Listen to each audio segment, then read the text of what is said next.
Bonjour à tous et bienvenue à ce webinaire. Nous allons commencer, il est 11 heures passé de 1 ou 2 minutes, donc c'est parfait.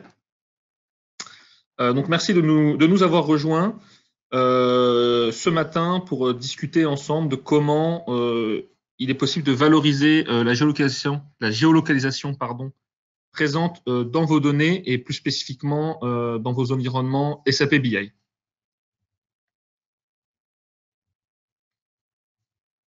Donc tout d'abord, une petite introduction sur ce côté géolocalisation de données qui, voilà, de prime abord, même si je pense que tout le monde sait ce que ça veut dire, on peut se demander quelle peut être l'utilité de cette géolocalisation de données.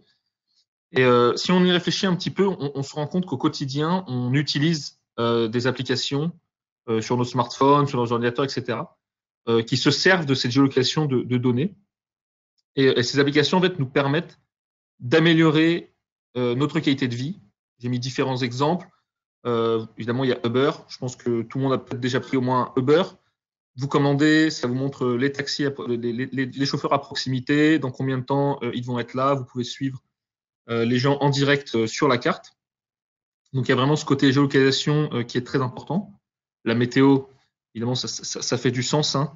Et voilà, d'autres applications, Airbnb, Zenly. Il y en a beaucoup d'exemples. Aujourd'hui, voilà, la majorité des applications utilisent cette géolocalisation qui permet voilà, d'offrir un meilleur service et d'améliorer l'expérience utilisateur. Alors, ça, c'était dans notre vie personnelle. Quand on passe dans la vie professionnelle, accéder à cette géolocalisation relève voilà, plutôt du défi. Si on donne un petit exemple, on peut avoir un utilisateur métier qui exprime un besoin qui parfois est simple, hein, qui est surveiller des KPI par rapport à là où ses clients habitent, ou par rapport voilà, aux zones géographiques qu'il dirige. On va avoir d'un côté des analystes données BI qui vont être un peu gênés parce qu'ils ne vont pas pouvoir correctement accéder à ces données géolocalisées, ils ne vont pas avoir les bons outils pour mettre à profit ce côté géolocalisé.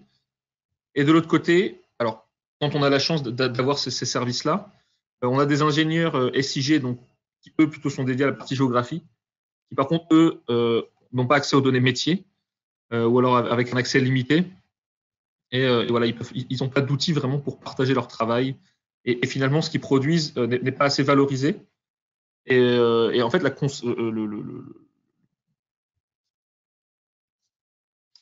conséquence de tout ça, c'est ce qu'on appelle l'effet stylo.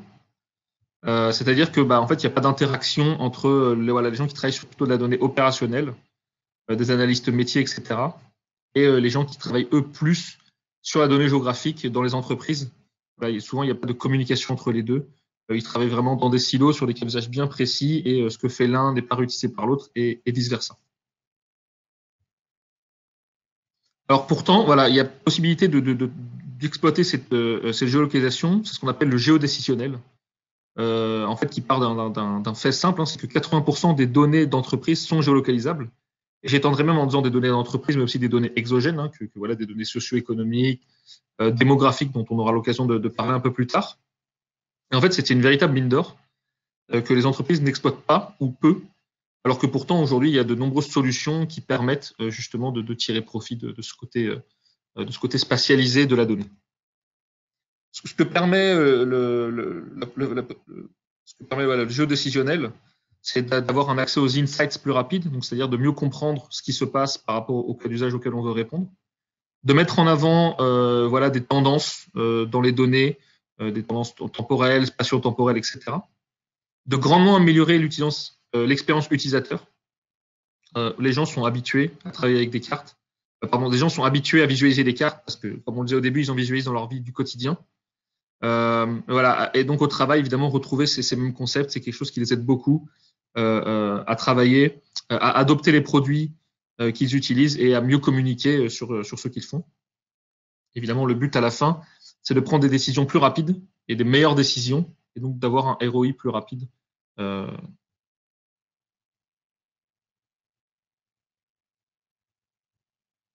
Donc évidemment, aujourd'hui, le focus principal est plus sur le côté SAP. Donc voilà, quid du géodécisionnel dans SAP. J'ai mis les différentes, on va dire, grandes solutions. Évidemment, il y en a d'autres que j'ai un peu enlevées, des choses comme RoamBA, etc., qui sont un peu à la marge. Donc voilà, on a les 4 grands outils, on va dire, de reporting portés aujourd'hui par SAP qui offrent tous de la cartographie native. Hein. Donc ça, il n'y a pas de souci là-dessus. Seulement, évidemment, on se retrouve avec des capacités géographiques qui sont évidemment limitées, qui souvent sont peu intuitives. Il y a quelques fonctionnalités avancées qui sont souvent techniques. Donc, il faut rentrer dans plus de la connaissance vraiment cartographique, ce qui est un système de projection, etc., qui ne correspond pas du tout au public visé par ces outils-là. Il n'y a pas de consistance. Ça, c'est quelque chose d'assez important également. C'est-à-dire que la carte que vous avez créée dans Web Intelligence, c'est pas la même, et c'est pas la même manière de la créer que dans Lumira Discovery, qui est encore différente que de celle d'Analytics Cloud. Et donc, voilà, ça en résulte, c'est une expérience utilisateur qui va être souvent incomplète, qui va être limitée, et qui va souvent engendrer aussi un manque d'adoption de ces outils parce que les gens qui utilisent ces outils ont des besoins cartographiques et souvent qui ne sont pas comblés par la cartographie native qui est beaucoup trop restrictive. Donc voilà, donc, il y a peu de valorisation possible de ce côté géolocalisé des données avec la cartographie native, donc avec le géodécisionnel natif dans ces outils. Donc c'est pourquoi Galigeo développe des solutions géodécisionnelles qui sont adaptées à tous les métiers. Et évidemment, là on parle de SAP BI, mais évidemment qui sont, et on aura l'occasion d'en reparler un peu à la fin, qui sont plus larges que juste et qui dépassent le cadre du simplement de SAP.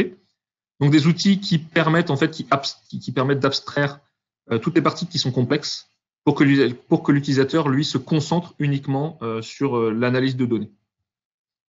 Des solutions qui sont self-service, pas besoin d'être un expert, n'importe qui peut créer des cartes et on aura l'occasion de voir pendant la démonstration produit via du drag and drop, etc. Voilà la possibilité d'afficher ce qui est important pour nous sur une carte de manière très simple et intuitive, complet ou on va dire complet fonctionnellement, c'est-à-dire que il y a absolument tout ce dont vous avez besoin prêt à l'emploi. Que ce soit créer des séries de spatiaux temporelles, générer des zones de chalandise, extraire des données basées sur de la distance avec un point particulier de la carte, etc. Et aussi cette capacité à mélanger, ce qu'on appelle du data mashup en anglais, des données qui sont exogènes, par exemple qui peuvent être vos données opérationnelles avec de la donnée contextuelle, socio-économique et de la donnée géographique qui vient d'ailleurs, tout ça au même endroit sur une carte parce que c'est en fait le côté spatial qui lie ces différentes données entre elles. Deux petits cas d'usage. Donc un de nos clients là, qui est donc le département de la Seine-Saint-Denis, donc assez rapidement et en fait qui utilise la géolocalisation contenue dans ces données avec Galigeo, qui lui permet notamment de traiter toutes les problématiques qui sont liées aux aides publiques, aux subventions, et également à la création de cartes scolaires, etc. Donc voilà des cas d'usage qui parleront évidemment beaucoup au secteur public. Et donc voilà, donc la combinaison SAP BI et Galigeo permet au département de la Seine-Saint-Denis de mieux appréhender toutes ces problématiques. Donc ça a évidemment aidé à améliorer la communication, avoir une vue complète sur les endroits où vont les subventions et de comprendre vraiment où attribuer les budgets en fonction des besoins. Un autre cas aussi très intéressant, c'est celui du groupe La Poste. Donc là, c'est un département plus particulier qui est celui du colis et qui utilise le géodécisionnel avec Galigeo, essentiellement pour suivre et piloter les indicateurs sur l'activité logistique. Évidemment, avec de fortes problématiques, parce qu'il y a un très fort volume de colis qui transitent chaque jour, comme vous pouvez vous en douter.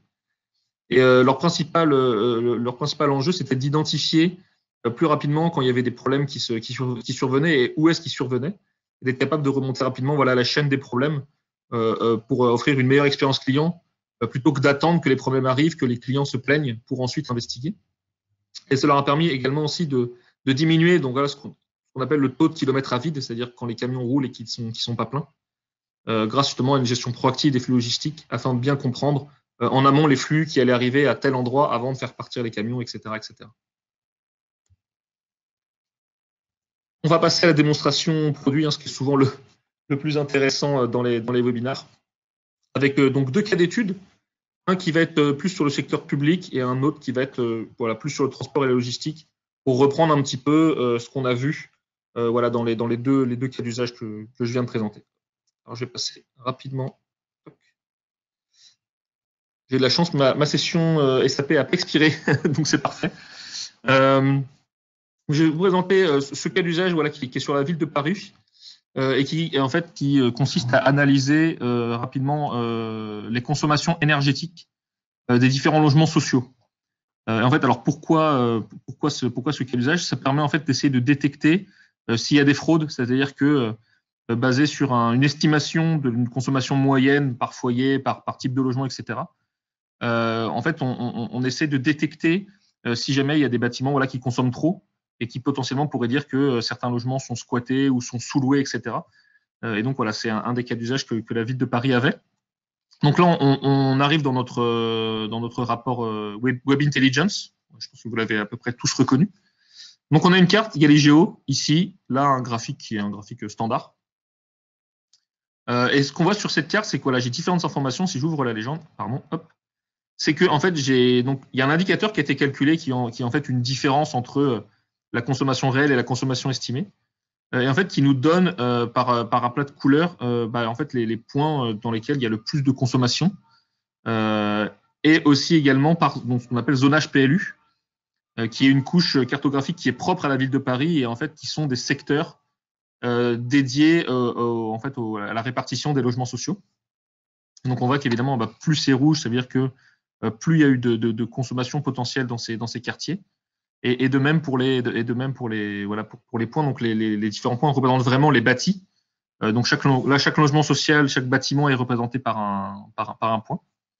Et donc déjà ce qu'on peut voir premièrement, c'est que sur la carte on est capable d'afficher ce qui est important ici pour le cas d'usage. Là le cas d'usage évidemment il traite des logements sociaux, donc représenter un maillage géographique qui correspond à celui du découpage des logements sociaux, évidemment fait du sens et fait énormément de sens pour les gens qui vont travailler sur ces problématiques.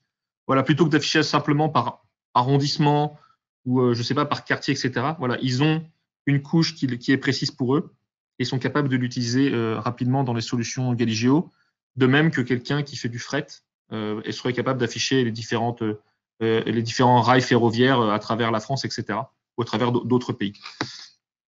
Donc voilà, quand j'ai ce genre de carte, évidemment, je peux zoomer, etc. Hein. Toutes les fonctions, on va dire un peu basiques qu'on peut s'attendre d'une carte. Je peux cliquer sur un point pour ici avoir l'information. Voilà, et donc cette information en fait qui vient de la BI. Hein. Donc toutes ces informations-là sont dynamiques, c'est-à-dire que si jamais ça change demain dans le côté base de données, vous verrez automatiquement la donnée changer ici. Donc c'est évidemment ce qui est très, très intéressant. Donc là, j'ai la nature du programme. Voilà, c'est un logement familial. J'ai le nom du bailleur. J'ai différentes choses qui me donnent plus ou moins d'informations par rapport au logement. Même si là, évidemment, ce qu'on pourrait dire en voyant une carte comme ça, c'est que c'est un peu dur de vraiment comprendre ce qui se passe parce que j'ai pas mal de points. Les couleurs ne sont pas forcément toujours exactement celles que j'attendrais, etc. Mais très rapidement, ce que je vais pouvoir faire, c'est que je vais pouvoir me dire, d'accord, là, j'ai beaucoup de points. J'aimerais savoir les zones dans lesquelles j'ai le plus de consommation. Je peux passer par exemple en carte de chaleur, simplement en cliquant. Et automatiquement, ici, je vais avoir une agrégation des différents points en fonction de leur distance, qui va me permettre de dégager des grandes tendances et de savoir que, par exemple, dans certaines zones, c'est-à-dire par exemple ici, parce que j'ai des zones qui sont plus rouges ou par là, j'ai évidemment plus de consommation énergétique de ces différents logements. Alors peut-être c'est parce que j'en ai plus, mais peut-être en effet c'est parce que j'ai un souci. Et donc du coup il faut que j'approfondisse. Quelque chose que je pourrais vouloir faire maintenant aussi, c'est de me dire, j'ai ces données qui sont mes données opérationnelles, et donc évidemment qui sont intéressantes. Et peut-être que j'aimerais corréler ça avec de la donnée socio-économique ou peut-être démographique. Peut-être pour mieux comprendre en fait ce qui se passe et s'il y a un lien de corrélation peut-être entre une moyenne d'âge et les logements qui sont les plus problématiques parce qu'il y a trop de consommation énergétique. Et donc pour faire ça, moi j'ai pas ces données-là dans ma BI. Hein. Ce que je pourrais faire, c'est que je pourrais aller sur le site de l'INSEE, télécharger un fichier Excel, essayer de le mettre en base de données, de faire une jointure, etc. Voilà, quelque chose de très compliqué qui va prendre beaucoup de temps. Et souvent, moi, analyste, de toute façon, je n'ai même pas les droits pour faire ça. Et donc, ce que la carte Galigéo va vous permettre de faire, c'est de très rapidement intégrer de la donnée exogène, de la donnée externe sur la carte de différentes manières. Je vais vous donner un exemple concret. Ici, par exemple, je suis allé sur le site d'Open Data Paris qui fournit tout un tas de données. C'est un site qui est vraiment très, très bien et qui fournit notamment tout un tas de données cartographiques. Donc là, par exemple, là, je suis en train de me balader dedans. Donc vous avez voilà, les arbres remarquables, les conseils de quartier, etc. Et donc, vous avez possibilité d'utiliser soit de télécharger un fichier, hein, qui va être un fichier plat que vous allez pouvoir réintégrer dans Galigio, soit de vous connecter directement à une API qui va vous permettre d'être connecté, on va dire, de manière un peu live à ces données-là. Et donc, quand les données changent ou sont mises à jour dans l'API, automatiquement, vous récupérez automatiquement ça sur la carte Galigio. Donc, moi, j'ai choisi quelque chose de très simple qui est un service qui me donne en fait une information sur l'âge par quartier dans Paris, sur la moyenne d'âge. Hop, j'ai récupéré ici mon service qui est ici, donc je peux juste simplement le copier. Je retourne dans la carte Galigio, je vais aller dans la configuration et je vais ajouter ce qu'on appelle une couche opérationnelle qui va en fait me permettre d'intégrer rapidement cette donnée, sur la carte. Voilà, je vais juste coller l'URL ici. Je pourrais lui donner un nom. Bon, je vais laisser ce nom-là, hein, titre 1.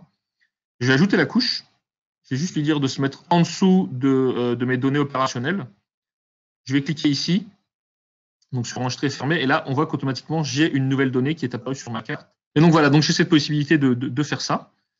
Et bien évidemment, une fois que j'ai fait ça, je pourrais me dire, ce que j'aimerais faire, c'est extraire maintenant des données, parce que supposons qu'avec la nouvelle couche que j'ai mise, je repère que dans certains arrondissements, dans certains arrondissements, mais dans certaines zones qui sont zones HPLU, je me rends compte que j'ai parfois, plus la moyenne d'âge est élevée, plus il y a de consommation énergétique. Voilà. Peut-être que j'ai envie d'en savoir plus, j'ai envie d'extraire ces données. Ici, je peux choisir mes différents points et me dire, je vais me baser sur, je vais extraire tous ceux qui sont à 2 km. Alors 2 km, ça risque peut-être d'être beaucoup de distance de tel point, donc je peux cliquer. Donc automatiquement, ça va me sélectionner tous les différents logements sociaux qui sont dans cette zone.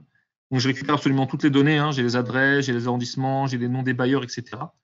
Et je peux exporter ces données en CSV. Je peux les exporter dans Excel si je dois faire du reporting plus traditionnel, où je pourrais même ouvrir un nouveau rapport Web Intelligence filtré uniquement sur les données que j'aurais extraites, qui serait peut-être un rapport, lui, vraiment dédié simplement à donner des informations sur les différents logements sociaux, sur les différents bailleurs, etc. Donc, vous avez différentes possibilités de faire. Et donc, ce côté extraction de données via, on va dire, on peut appeler ça des algorithmes spatiaux, sont vraiment intéressantes parce que, ici, j'ai montré basé sur la distance, et vous avez la même chose basée sur le temps de trajet. Par exemple, si vous roulez 20 minutes en partant de Notre-Dame, quelle zone vous couvrez et où est-ce que vous pouvez aller. Donc vous avez différentes manières de faire.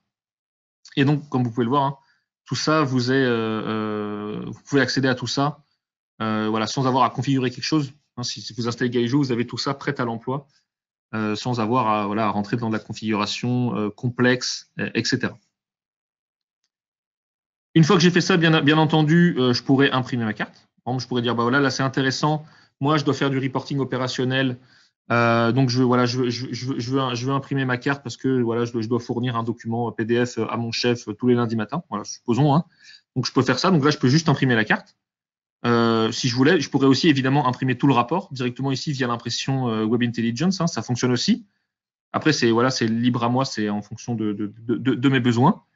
Mais là peut-être que quelque chose que j'aimerais faire, c'est me dire, j'aimerais imprimer la carte, sauf que j'aimerais vraiment mettre d'abord en lumière les différentes zones qui m'ont intéressé plutôt que de dire une carte et de mettre un texte à côté pour expliquer. Et donc, je vais pouvoir faire ça via ce qu'on appelle les annotations. Taper du texte en disant investiguer sur cette zone. Voilà, peut-être, hein, parce que cette zone-là, hop, celle-ci, par exemple, m'intéresse plus.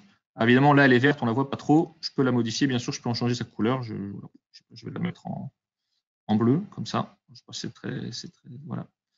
Je peux la mettre en bleu. Si j'en ai envie, je peux en modifier sa forme, etc. Ce qui peut me permettre, quand je fais mon reporting, donc évidemment, si j'imprime ça, ça va m'imprimer ma forme, ça va m'imprimer mon texte.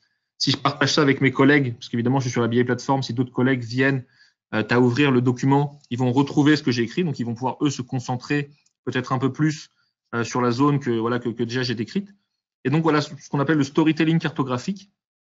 voilà, permet vraiment, au-delà du fait de la simple data vise qui consiste à évidemment produire des cartes avec parfois énormément de données, beaucoup de thématiques, beaucoup de voilà, parfois du formatage conditionnel qui peuvent être parfois un peu durs à digérer quand on ouvre la carte et qu'on ne sait pas vraiment ce qui se passe.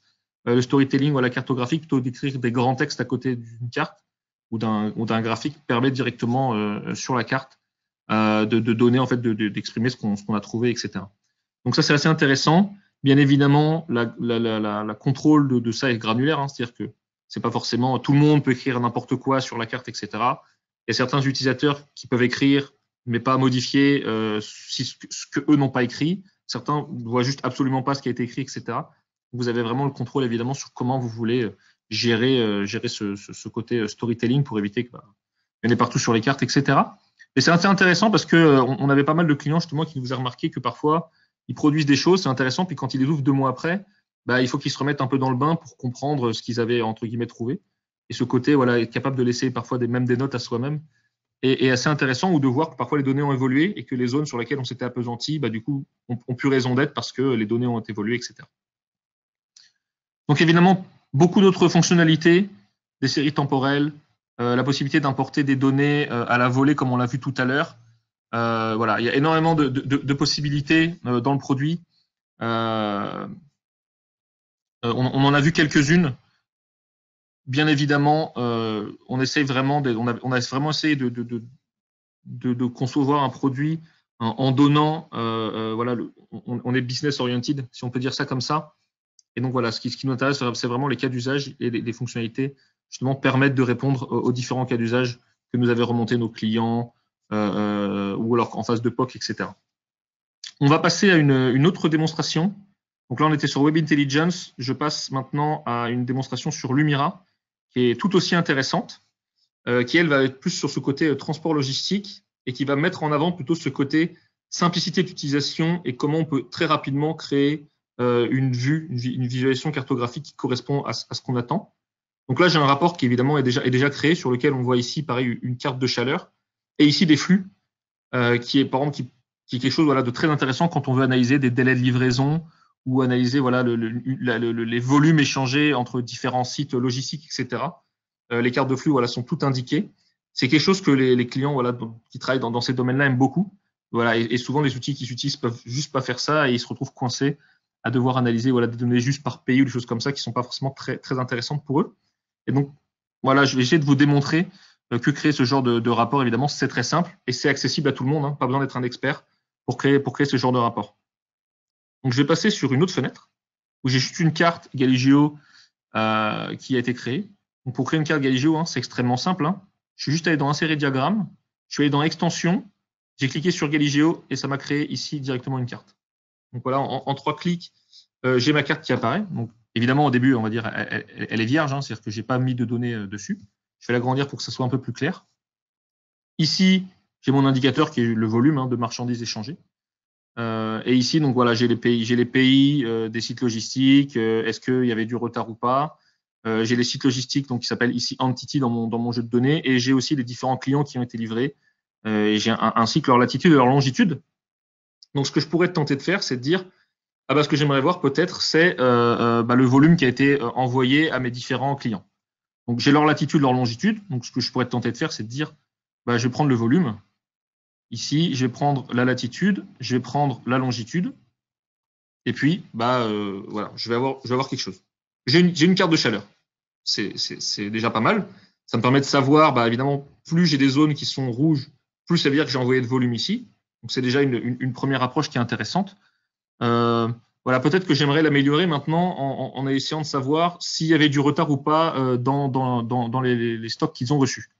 Donc, si je vais prendre le délai, je vais le mettre dans la catégorie. Je vais avoir une nouvelle visualisation qui est toujours ici une carte de chaleur. Donc, qui ne m'apporte pas forcément beaucoup plus d'informations parce que, évidemment, la carte de chaleur est représentée de manière ponctuelle, ce genre d'indicateur n'est pas forcément très pertinent. Donc, plutôt que de faire ça, ce que je vais faire, c'est que je vais dire, d'accord, j'ai ici mes sites logistiques et j'ai mes clients. Et je sais, grâce à mon jeu de données, pour chaque client, de quel site logistique les données provenaient. Donc ici, je vais plutôt que de faire ça, je vais enlever ma latitude, ma longitude et mon délai. Voilà, je vais repartir d'une carte vierge. C'est aussi ça l'intérêt du self-service, bien entendu, hein, c'est qu'on peut rapidement tester quelque chose. Et si ça ne fonctionne pas, on peut rapidement revenir en arrière. Et ici, ce que j'ai fait, c'est que j'ai renommé simplement mes dimensions pour indiquer une notion de provenance et de destination. Donc, mon entité ici s'appelle Origin Entity. Bon, le jeu de données est en anglais, mais bon, ça serait la même chose en français, hein, qui indique que l'origine, ici, c'est l'entité. Et ici, j'ai la destination qui correspond aux latitudes-longitudes. Donc là, j'ai indiqué, donc j'ai juste marqué dest, hein, j'aurais pu marquer destination, qui indique cette notion de destination. Et donc, simplement, ici, quand je vais glisser mon origine, bah, là, évidemment, voilà, je vais avoir quelque chose, évidemment, la même chose, hein, j'ai ma carte de chaleur qui n'est pas forcément super intéressante. D'ailleurs, je pourrais l'avoir aussi sous d'autres formats. Hein. Je pourrais l'avoir ici sous format de symbole proportionnel, sous class break. Voilà, ça me donne une indication, comme on disait tout à l'heure, du volume qui sont partis de ces différentes zones-là, mais voilà, c'est pas ce qui est le plus pertinent. Et je vais prendre ma destination, je vais la glisser là. Et donc là, automatiquement, et donc là, c'est ce qu'on appelle le smart mapping. Il y a un moteur dans l'extension Gaijo qui va tourner, qui va analyser les données, qui va analyser le nom des dimensions et qui va dire ah, là, je pense qu'il y a une notion d'origine-destination, alors peut-être que ça vaut le coup d'afficher ça sous forme de flux. Donc vous voyez qu'automatiquement, j'ai des flux qui se sont créés. Et donc la couleur correspond en fait, au volume qui est échangé, qui ici est quelque chose de fictif, hein, qui va entre 0 et 100, mais vous avez compris le concept. Et donc je peux naviguer, hein, je peux zoomer et je peux aller voir que par exemple, j'ai un site qui est originaire à Bucarest et qui a envoyé voilà, des colis à cet endroit-là pour un volume de 70, etc., etc. Donc ça, c'est assez intéressant.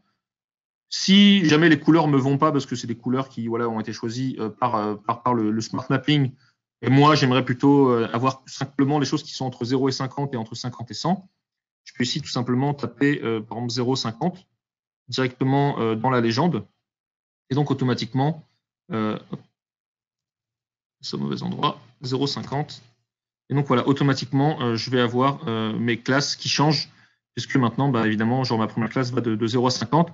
Et de la même manière, hein, je peux changer les couleurs.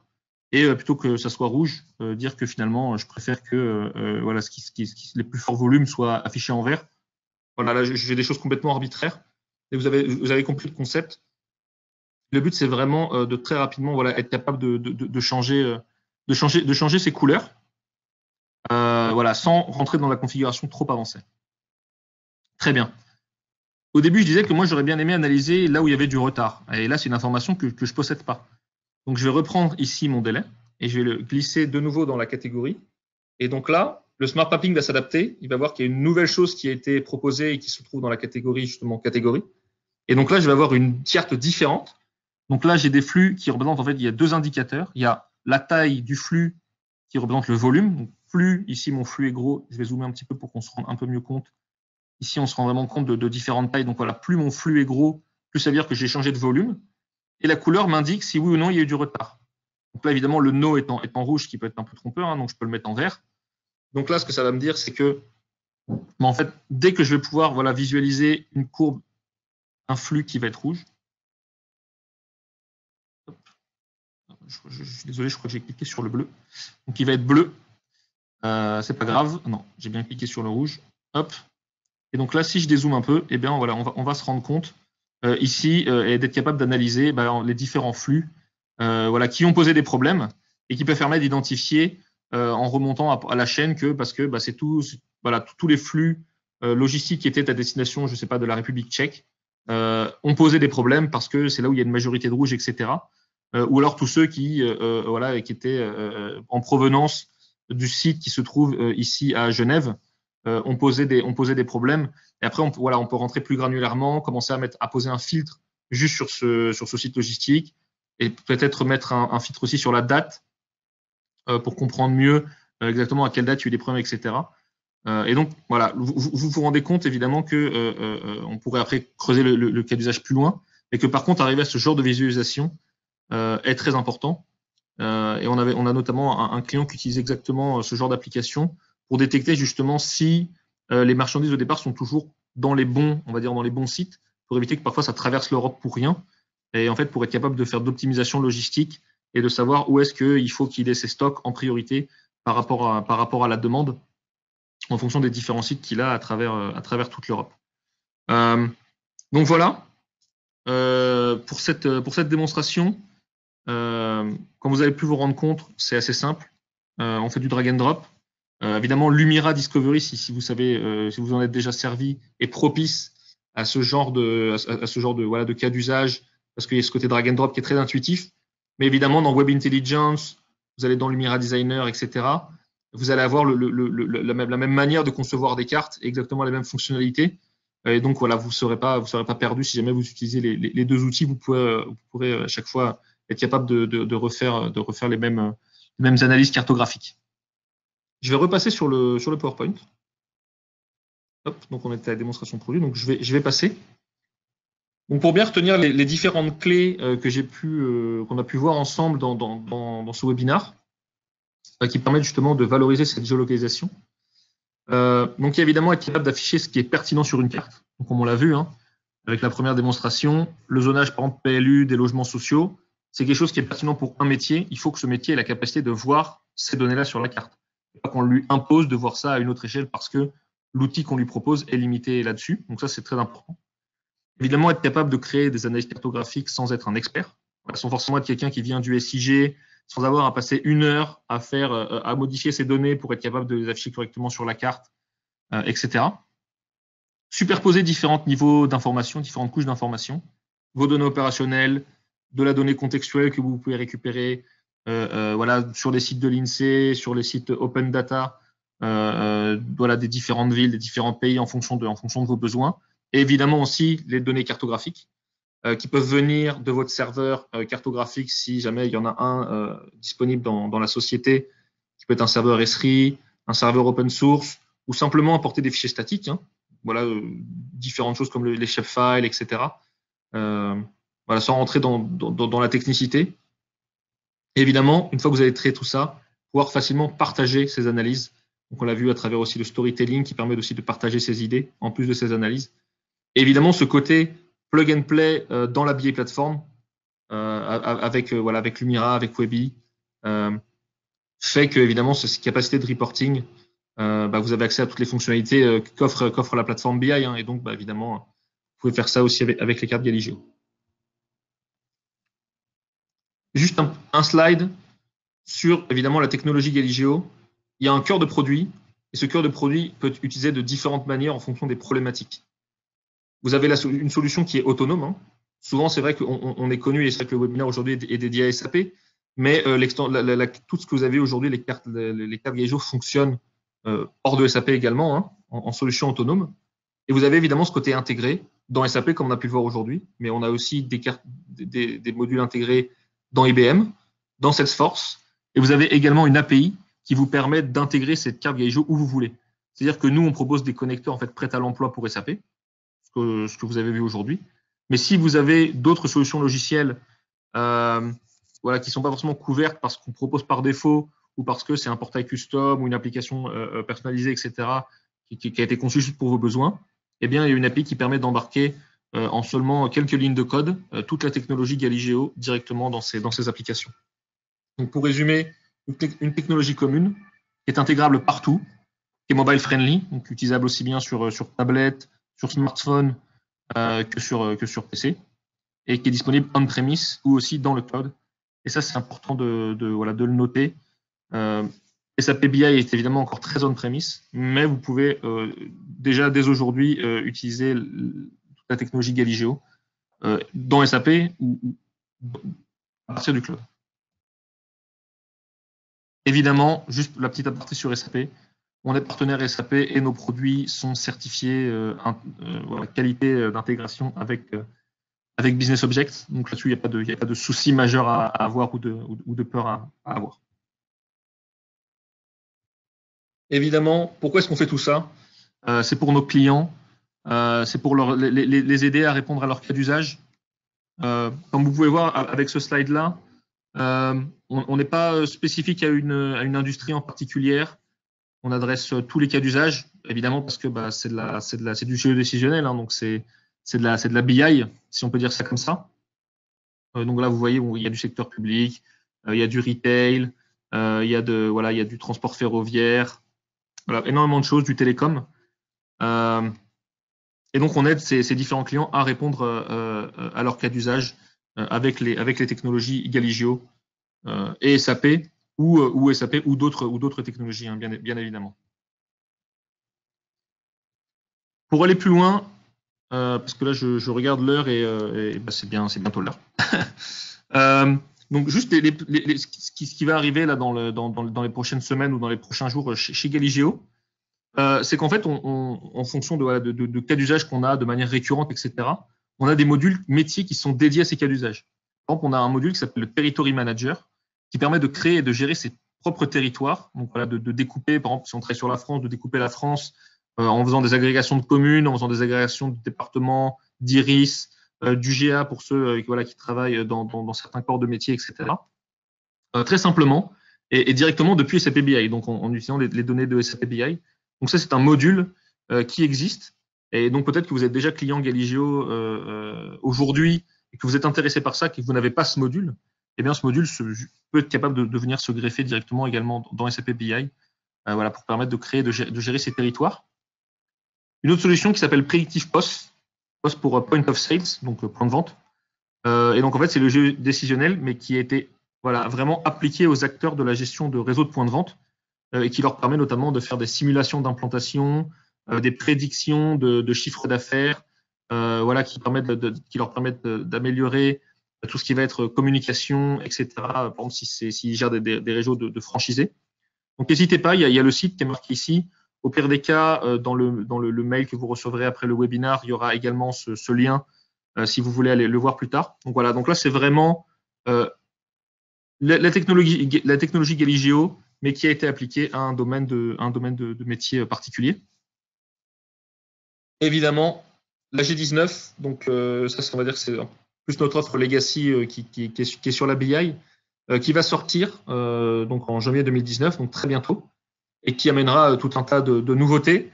Et il y aura très certainement un webinaire et des communications qui seront liées à cette sortie.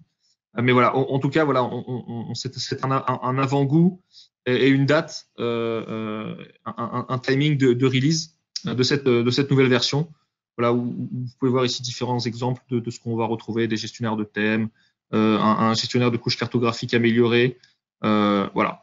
J'en dis pas plus. Ce sera pour un autre webinaire. On va passer aux questions et aux réponses. Alors, il y a une question sur la grille tarifaire. Alors, je ne vais pas répondre à cette question pendant le webinaire. Si vous voulez en savoir plus, bien évidemment, moi, je peux vous mettre en contact avec les commerciaux qu'on a chez nous, qui évidemment traitent ces sujets. Si c'est une question, ce que je peux dire très simplement, c'est qu'on est en termes de licence, on est plutôt aligné avec ce que fait SAP. Donc voilà, il y a des licences concurrentes, il y a des licences nommées. Exceptionnellement, parfois, il y a des licences sites. Nous, on essaye souvent de coller à ce que le client a déjà. Après, on offre de l'acquisition de licences, de la souscription de licences. Là, c'est vraiment en fonction des besoins du client, du nombre de licences dont il a besoin, etc. Donc, voilà, je préfère qu'on réponde à cette question plus offline en tête-à-tête. Alors, il y a une autre question qui est: supportez-vous les données open source type WFS, WMS? Donc, la réponse est oui. Donc on supporte, j'ai parlé d'Esri et c'est vrai qu'on est très connu pour cette capacité à intégrer ce que propose Esri dans nos produits. Mais en fait, on supporte de manière générale les normes OGC, qui en fait sont toutes les normes standardisées de partage de données géographiques. Donc tout ce que WMS et WFS fonctionnent parfaitement avec nos outils. Concernant la notation sur les cartes, les commentaires doivent être activés sur Webi. Donc la réponse est non. Donc c'est un mécanisme qui est totalement indépendant de ce mécanisme-là. Par contre, vous avez le contrôle pour dire en gros si oui ou non vous voulez l'activer dans Galigio et quels utilisateurs ont le droit de l'utiliser ou pas. Bonjour, j'ai vu un widget inconnu dans Webi sous données. Alors je pense que le widget dont vous parlez, c'est le widget du Territory Manager que j'ai mentionné à la fin. Qui en effet, donc c'est pas un widget inconnu, en fait, comme c'est un module complémentaire qui est capable de s'intégrer directement dans Galigio, dans Web Intelligence. Eh bien, c'est pour ça que vous avez vu, je pense, ce logo. Donc voilà, si vous êtes intéressé pour en savoir plus, n'hésitez pas à me renvoyer un mail. Vous avez mon adresse dans les différents mails de ce webinaire que vous avez reçu. On va prendre encore une ou deux questions parce que j'ai pas envie de prendre trop de temps. Est-il possible de limiter une entreprise en fonction de différents profils? Alors ça, c'est une très bonne question. La manière en fait dont ça fonctionne, c'est que les données en fait sont directement gérées par SAP et non par Galigeo, ce qui fait que voilà, je vais vous donner un exemple très concret. Supposons que moi je sois un admin. Voilà, moi j'ai accès à toutes les données et on m'a demandé de mettre en place une carte qui représente un indicateur voilà de chiffre d'affaires. Donc moi, ce que je vais faire, c'est que je vais créer une carte avec toutes les données, donc sur toute la France. Donc vous allez avoir un chiffre d'affaires peut-être sur toutes les communes françaises. Voilà, disons que c'est ça. Par contre, un utilisateur qui, lui, est commercial et ne travaille que sur l'Alsace, quand il va se connecter à Web Intelligence, bien sûr, il ne verra que les données de l'Alsace et donc, évidemment, la carte ne sera zoomée que sur l'Alsace et sur les données alsaciennes et il n'aura pas la possibilité de voir d'autres données. Donc ça, c'est quelque chose qui gère directement côté SAP. Et donc, c'est de ce côté-là que vous allez dire qui, en fait, a le droit de voir quelles données, etc.